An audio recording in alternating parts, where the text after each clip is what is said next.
Oye, mencionaba Soledad que es 18 de julio y es una conmemoración importante en la historia de México, ¿no, Alejandro? Sí, son los 150 años del fallecimiento de Benito Juárez. Yo no sé qué actividades tengan allí en Palacio, me imagino que el presidente dará algunas palabras, no sé si vayan a San Fernando, al Panteón, porque recuerden que allí está sepultado Juárez con el resto de su familia, y curiosamente fue el último entierro que hubo en ese Panteón, después del entierro que habrá sido 3 o 4 días después del 18 de julio de 1872, el Panteón de San Fernando, ahí, digamos, a espaldas del Metro Hidalgo, cerró sus puertas y ya se convirtió en un lugar en donde ya no podía haber sepelios, siendo sustituido básicamente, o en la mayoría de los casos, por el Francés de la Piedad. Pero claro, son 150 años de la muerte del benemérito y todo lo que sigue más vivo que nada, como dice el danzón. Si Juárez no hubiera muerto, seguiría vivo, ¿no? Sí, sí. Incluso en toda la República hay cientos de calles, miles de lugares en honor a Benito Juárez, calles, avenidas, museos en varios lugares, en Oaxaca, monumentos. Sí, yo creo que es el que más se recuerda de esa manera, ¿no? Claro, porque por una parte está el personaje histórico que creo que es muy, muy valioso.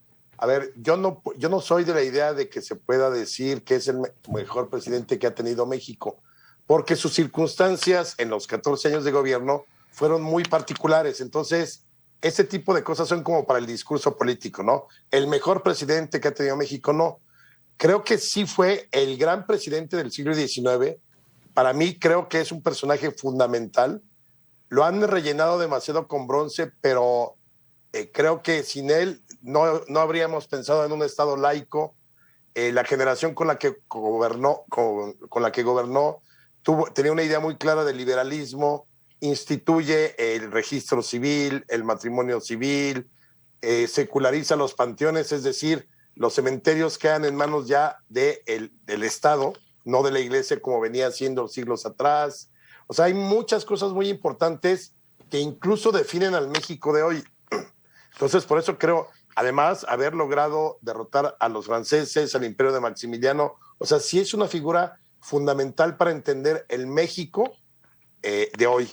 Y también es una figura fundamental para entender el momento en que México finalmente pudo romper las cadenas coloniales que lo ataban, a pesar de que habíamos sido una nación independiente desde 1821, todavía arrastramos muchas cadenas hasta la época de Juárez. Entonces yo sí creo que es uno de los grandes personajes, merece el reconocimiento que se le otorga, pero cuando cae en manos de los políticos, ahí lo llenan de bronce, lo ponen como alguien excepcional y espectacular, y creo que tiene muchos méritos que no necesitarían que los andes barnizando para simplemente reconocer que fue un protagonista fundamental de la historia.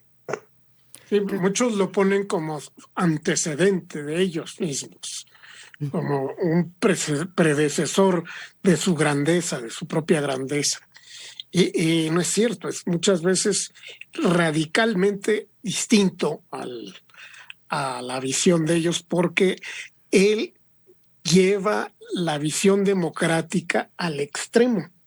Es decir, él deja de ser el centro de las decisiones, se apoya en gente que él considera más inteligente que él y los deja en libertad. Esas personas pueden renunciar y no caen en la ignominia. No hay.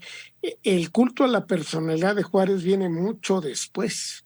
En su época no lo había. Él simplemente se imponía por lo acertado de sus razonamientos y el apoyo de la gente inteligente, cosa que casi nadie que lo sigue ha logrado hacer. Y otra cosa, el danzón Juárez no debió de morir, pues no tiene sentido. Y es que el danzón original es Martí, no debió de morir.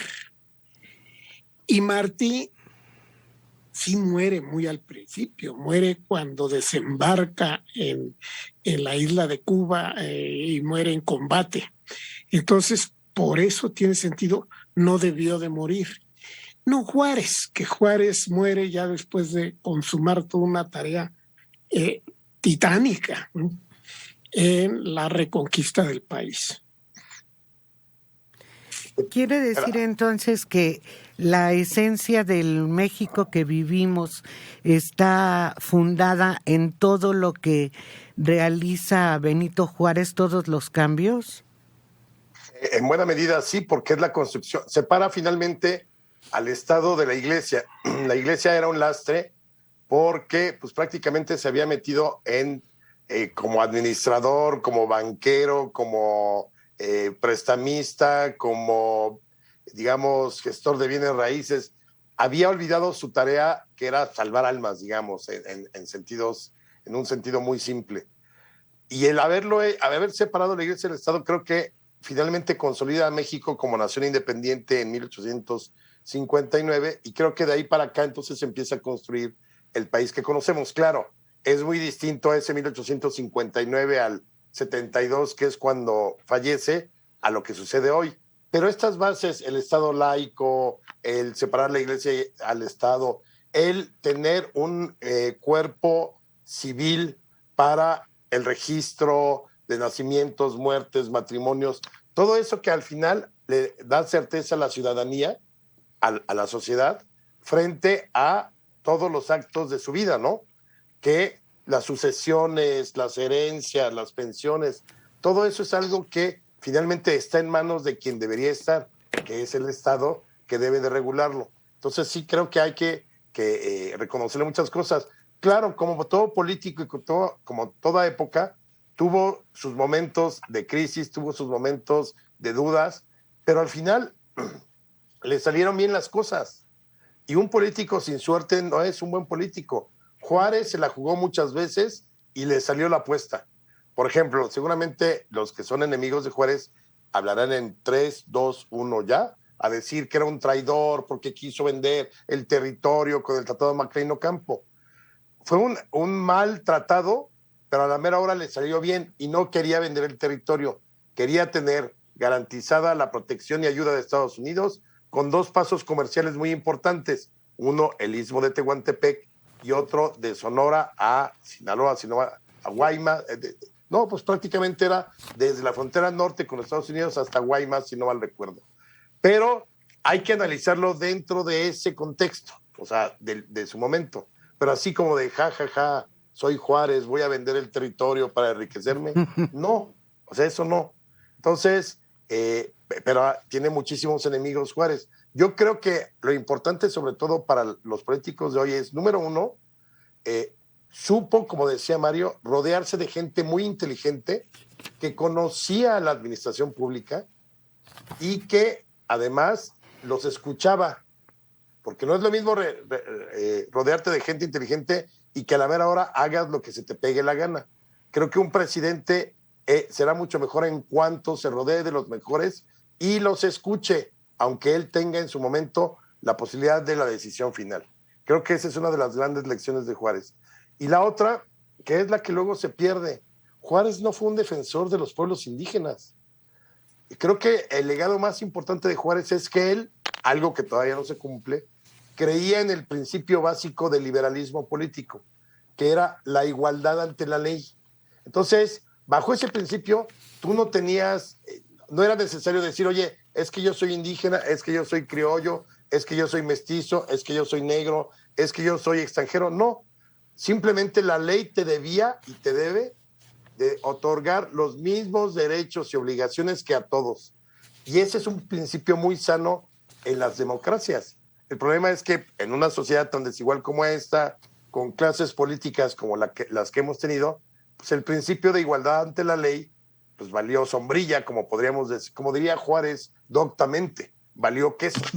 Pero el hecho es que ahí está ese principio. No, Juárez nunca habló de, oigan, trátenme de una manera especial porque soy un indígena zapoteca y desde chiquito la padecí y no teníamos recursos y por eso. Jamás hay un discurso de Juárez siendo complaciente con su origen indígena. Y él entendió rápidamente ese principio básico de mitad del siglo XIX, igualdad ante la ley, que era la mejor manera de poder crear o construir una sociedad mucho más integrada y mucho más igualitaria. También su consejo a los indígenas era: abandonen su modo de ser indígena, vístanse como occidentales, como citadinos, estudien carreras importantes, abran negocios en las ciudades y dejen de considerarse una parte de la sociedad diferente. Ese era su principal consejo. Pero otra cosa también que se les olvida a todos, él y Lerdo fueron su consejo a los indígenas, respetaron la disidencia en la prensa. Jamás hubo una acción de Juárez o de Sebastián Lerdo en contra de la prensa, que fue lo primero que hizo Porfirio Díaz al instalarse en el poder: empezar a clausurar periódicos, a destruir sus prensas y acabar con la libertad que había logrado instalar Juárez, sobre todo, y que había mantenido Sebastián Lerdo de Tejada.